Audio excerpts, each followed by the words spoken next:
The experience of riding a bike is something that we're all familiar with.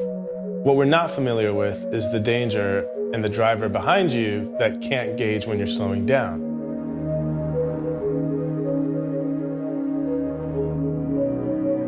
About a year ago, we set out on a purpose to make riding your bike safer. We did this from a driver's point of view. And as an everyday driver, I noticed this, and it's very difficult for me to gauge when the cyclist in front of me is slowing down.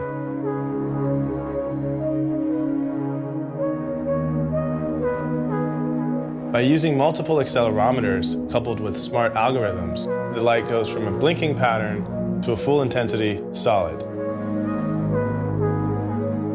We call our bike light Lucnt, and it's designed and made in California, machined from a single piece of aluminum. So this keeps the bike light extremely light while also making it extremely durable.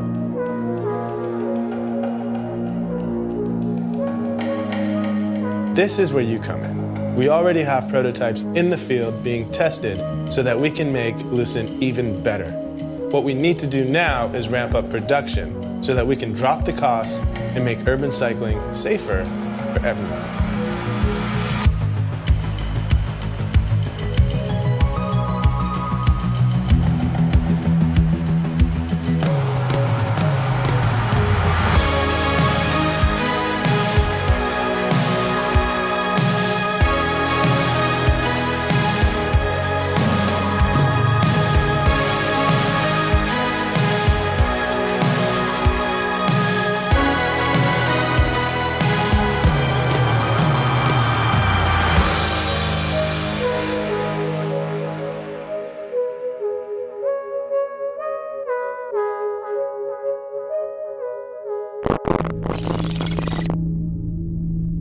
You